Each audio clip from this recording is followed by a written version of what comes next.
We are so thrilled to be partnering with Hinge. Hinge is the dating app designed to be deleted. As you all know, I'm a huge Hinge advocate as I met my partner of almost 3 years on the app. Even before meeting him, Hinge was always my go-to app because I met more relationship-minded people here and had some great dates. Clearly, I haven't been on the app for a little while, but I re-downloaded it to check out some of the new features. One that stood out to me was the voice prompt, my best friend's take on why you should date me, where your friend can hype you up. Not only does this make the profile creation less daunting, but it's not always easy to see your own green flags. So to test it out, I asked Yue some fun prompts to get her take on what I could put if I was dating again. So the first one, how long have we known each other? What was your first impression of me and how has that changed? Julie and I have known each other for almost 10 years. My first impression of Julie was that she's very social, but I've learned that she has a lot more depth to her beyond the social butterfly that she is. My next prompt, what do you think are my green flags? I would say she's deeply loyal. She believes in love, curious mindset, and she is fearlessly ambitious. And then last but not least, what kind of friend am I? Julie is the kind of friend who will always have your back, no matter what. Damn, that feels nice to hear. So download Hinge and try voice prompts today. Then find someone worth deleting the app for. The DATEABLE podcast is an insider's look into modern dating that the Huffington Post calls one of the top 10 podcasts about love and sex. I'm your host, Yue Xu, former dating coach turned dating sociologist. You'll also hear from my co-host, Julie Krafchick. On each episode, we'll talk to real daters about everything, from sex parties to sex droughts, date fails to diaper fetishes, and first moves to first loves. We are excited you've joined us for an older episode. While our earlier seasons were all about dating in San Francisco, we quickly realized all the themes and learnings are universal for all daters. So we shifted to covering dating from all around the world as the seasons progress. The fun part is, things happen first in San Francisco, the tech epicenter and counterculture capital of the world. We love for you to keep tuning in to our older episodes, but there is no set order to listen in, so feel free to jump to more recent seasons or relevant episodes for you. Enjoy the show. I was so excited to get my shipment from Last Bottle Wines in the mail the other day, full of incredible red wines, all from Napa Valley. I love wine tasting, so having this to my door couldn't be happier. Also, couldn't be more excited that today's episode is brought to you by Last Bottle Wines. If you don't know already, they're a Napa-based online wine shop with a twist. They offer just one handpicked wine per day until it sells out, and they're always at incredible prices. We're talking 30 to 70% off retail. And the best part is that there's no subscriptions, no fees, and no minimum purchase. And I could not be more excited to bring this offer right now because they're having a marathon sale, which is coming up March 28th and 29th. Even better, we're offering Dateable listeners 10% off your first order with code DATEABLE. So if you are a wine lover like me, this is a great time to join. And did I mention that shipping is 100% free? So what are you waiting for? Mark your calendar for March 28th and 29th, or get on it earlier if you want. You can sign up at lastbottlewines.com and use code DATEABLE and find out why Last Bottle is the most fun way to discover and buy amazing wine. The DATEABLE podcast is hosted by Yue, that's me, and my co-host Michael Vargas. Michael's a dating coach who holds a master's in clinical psychology. And I, a former dating coach in New York, am now an active dater in San Francisco. This episode of Dateable is brought to you by 500 Brunches. 500 Brunches connects like-minded people with similar interests to meet in real life over brunch. You answer a quick questionnaire about your interests and how you spend your time, and then they'll match you in small groups of 6 to 8 at a brunch spot in San Francisco. Get a free entry into a brunch now by signing up at 500brunches.com and using the code DATEABLE. Hey everyone, welcome to another episode of Dateable, a show that opens up a candid conversation about dating in San Francisco. Folks, on each episode we dissect a dating story, and I believe we have Julieann. Hi, I'm here. Hi, so what is your dating story? Sure. So something that I really wanted to talk about, I've had a chance to listen to a few of your episodes, and they're so funny and they're great. Yay! But a lot of times they're tragedies, or at least the ones that I've listened to. They're like breakdowns, and of course we all have our fair share of those war stories and dating, but I have actually, in the last few years of moving to San Francisco, had some really positive and growing experiences through dating, and still have like really good relationships with a lot of my former partners. And so this particular story, I just think, is a very like appropriately San Francisco story, because it's about, there's some like online dating involved, some dating apps, like unicorn tech startup. There's just, and magic and synchronicity, where like I just don't think it's possible to live in San Francisco without really feeling the magic and synchronicity that exists here. It's palpable, and it's really unique to this city. October, I'd ended a significant 5-year relationship, and I didn't want to date, obviously, immediately after that. I wanted to take some time to like reflect, be alone. And that was also the time around which like Tinder was starting to emerge. So I download Tinder. To be honest, like 95% of the messages coming through were like, I wasn't really interested. They were pretty inappropriate. And I was like, okay, this is sort of what I expected it to be, right? But I remember there was one person who I was like, oh, this guy looks really nice.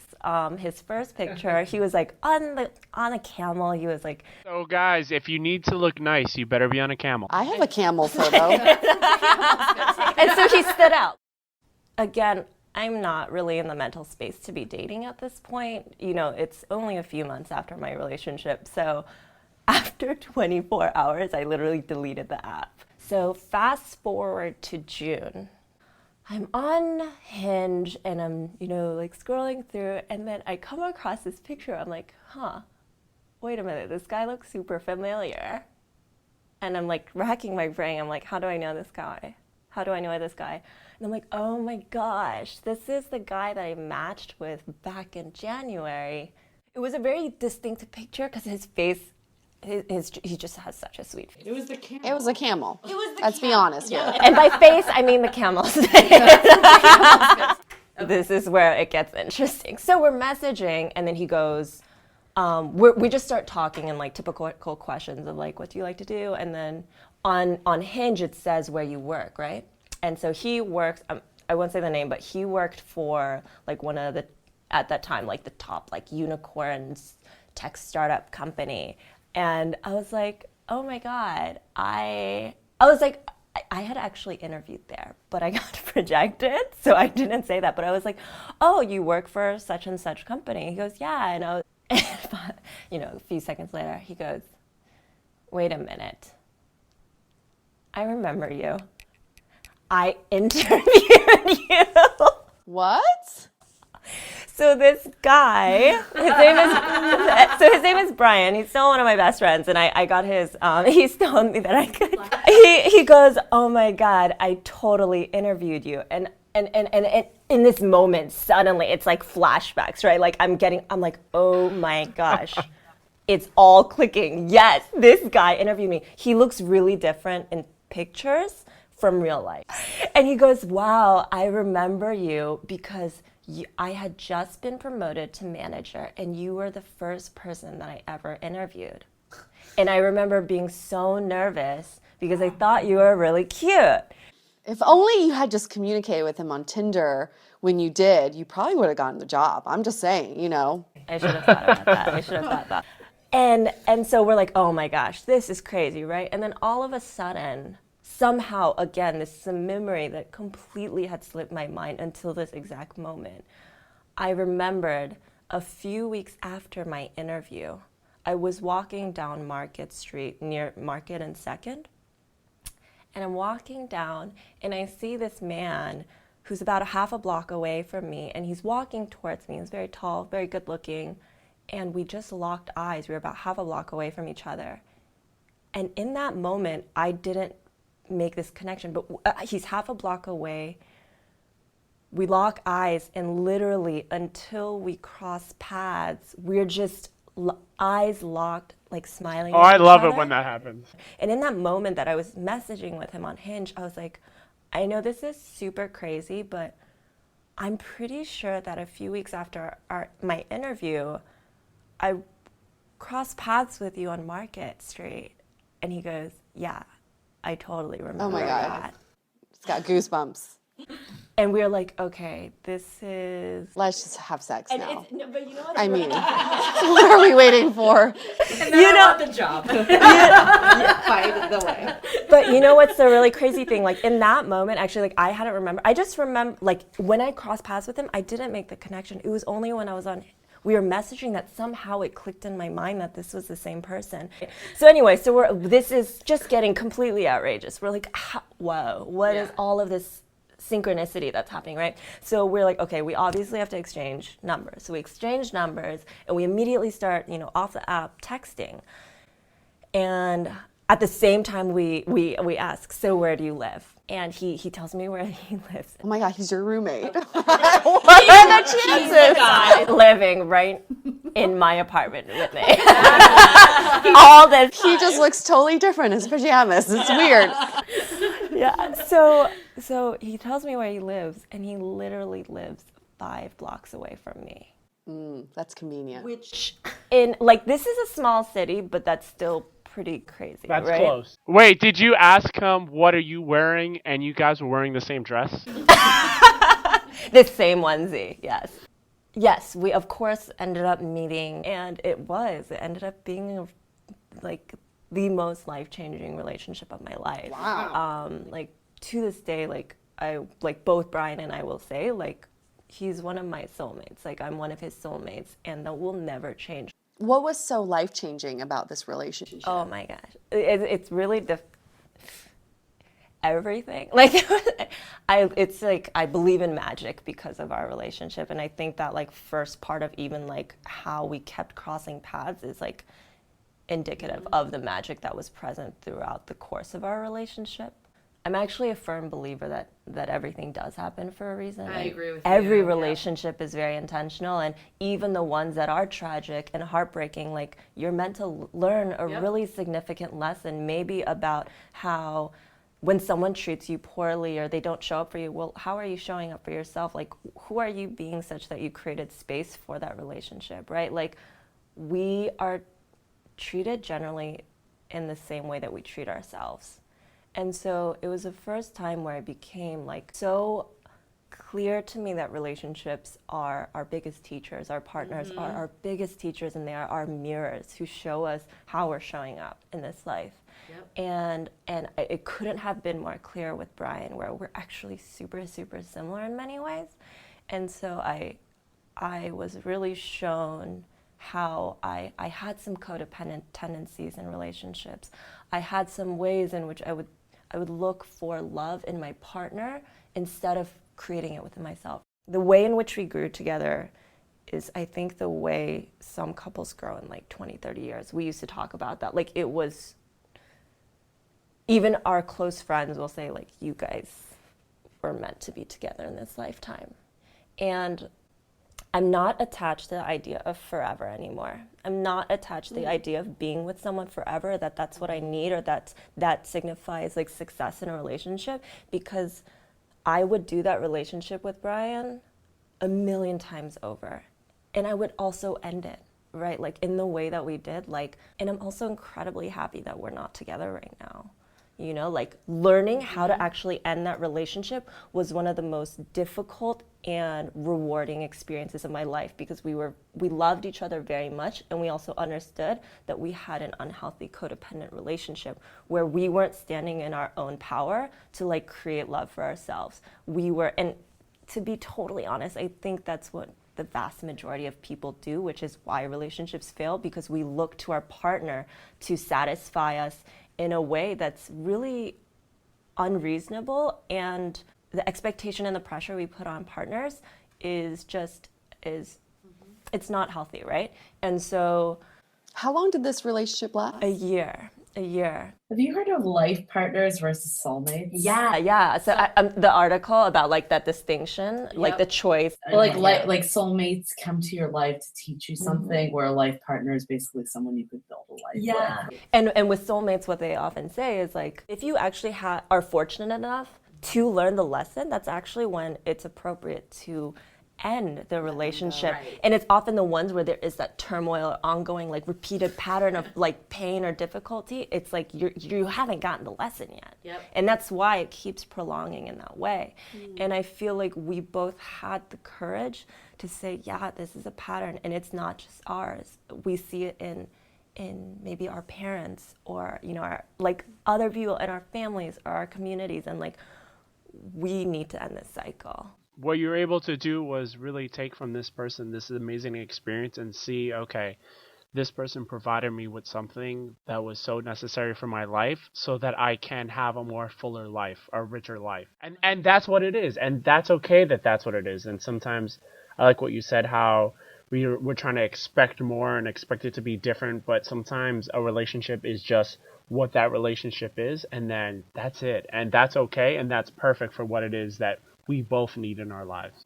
So are you guys at a point where it's like you're okay with dating other people? Like you want him to be dating other people, you want him to be in love?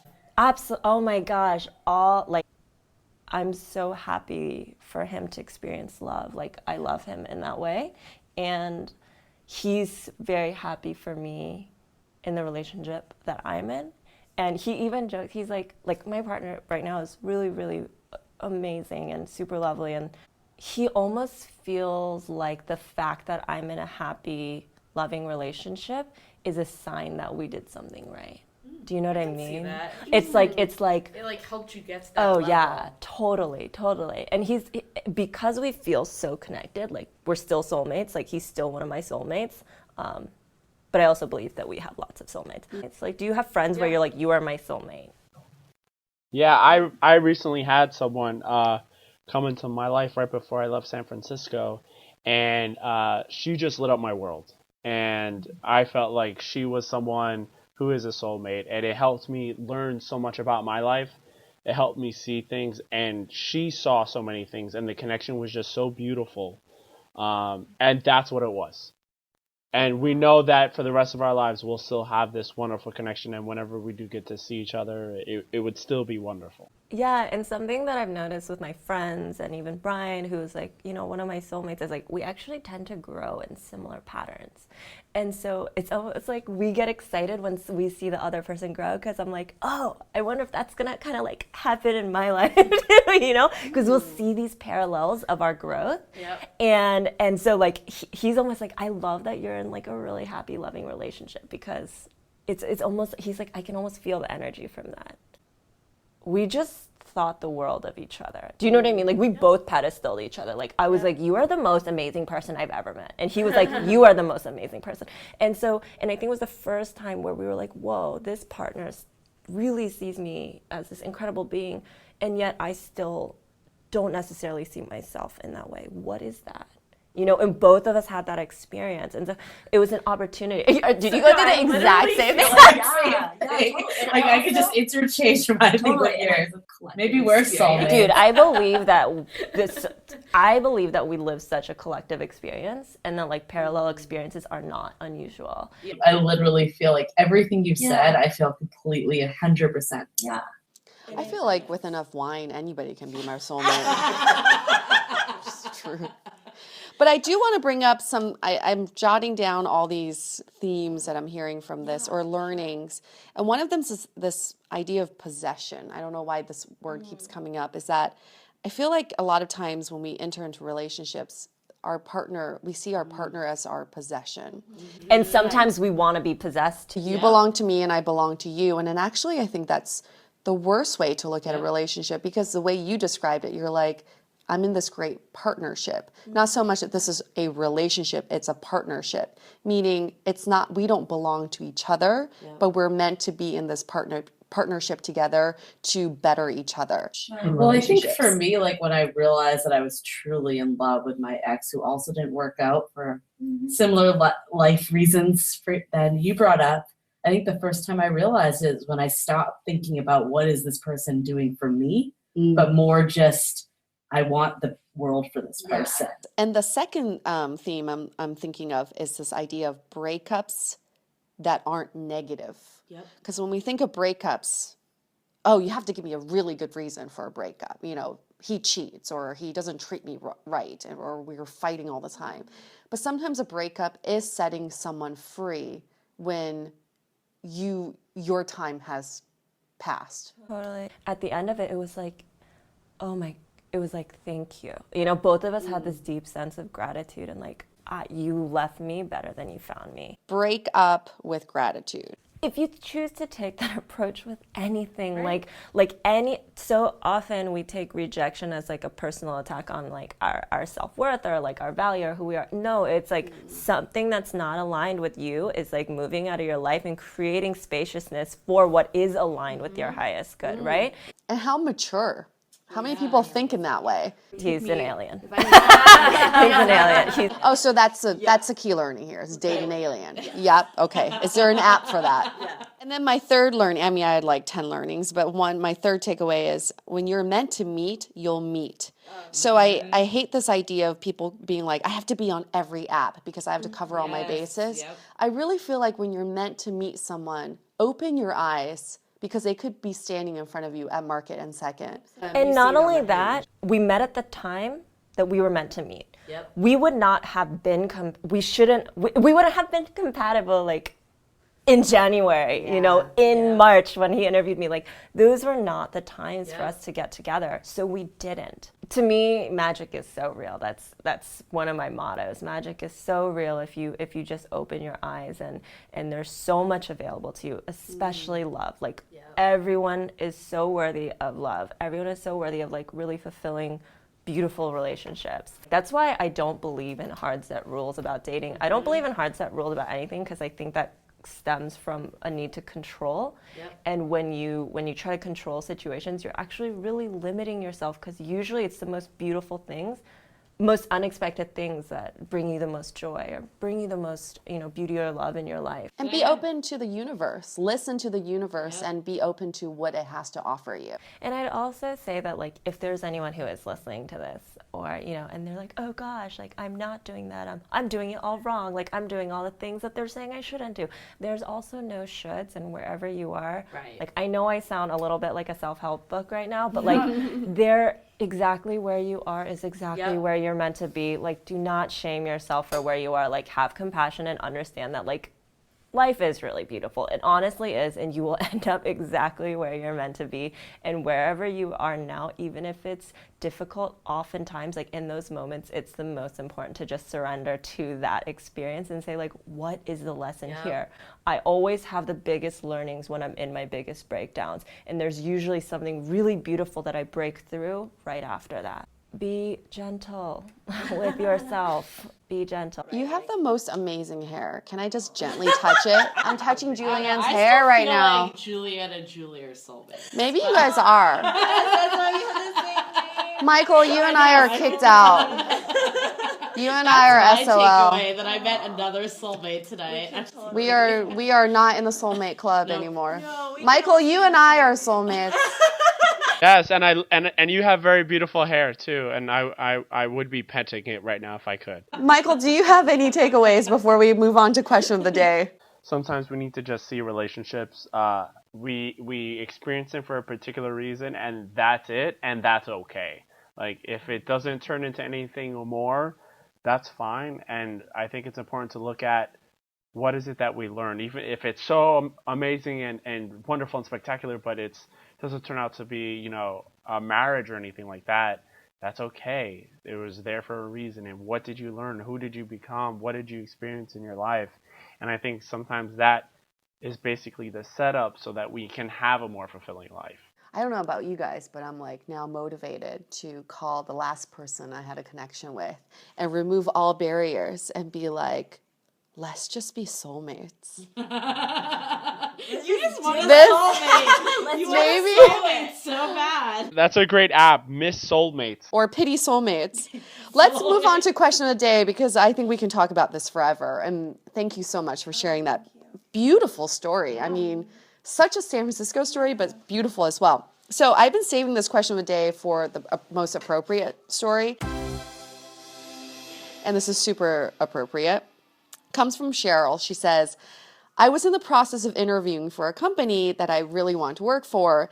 And on a dating app, I matched with a guy who works at the company. Stop. Should I proceed? Should I proceed to meet him, or should I wait until after my interviews? I guess my first question would be like, what's his role and what will be her role? We don't know, but at these, at a lot of these companies, you never know who's going to interview you. It doesn't matter what their role is. It could be anybody. I'm just a believer in always being honest, to be honest. So I think that there's no wrong way to do this. Like, she could go on the date or she could not go on the date. I don't think that there's like a prescribed, way to do this, but she could just say like, hey, I have an interview here and I'm really excited about meeting you. And I just wanted to be honest and transparent about the situation. And I think usually when you go into a situation like that with authenticity and truth, everything works out because you don't know, like I said, there's no 1, 2, 3 steps of doing this correctly. One of the things I'd like to leave her with, at least there's some options of ideas, because I think that's a really tricky situation. And I agree there might not be a right or a wrong way to do it, but some options I think also include hey, maybe ask if this person is going to be your interviewer, ask that person if they can have someone else interview you. Or if it is the person that's going to interview you, then you just sleep your way to the top. That is not endorsed by the Dateable podcast. I don't believe in sleeping your way to the top because you got to be really confident in your bedroom skills. But I do believe in taking dick pics as collateral. So I would just, go on the date, find a way to take a dick pic, and, if you don't get hired for the job, blackmail him. Yue, have you done this before? My brain works in mysterious ways. Cheryl's gonna get this job, damn it. She is my soulmate. All right, we're gonna wrap this up, guys. Guys at home, remember, you can also share your dating stories with us. We would love to have you on our podcast. We love these beautiful dating stories. Let's get more of these in. And we can change your name. We can change the names of the parties involved in your story. We will protect your identity if necessary. And last but not least, I want to thank Julieann for being here. Yeah. Thanks for being the beautiful soul you are. And Michael, what do you have to say? Stay dateable.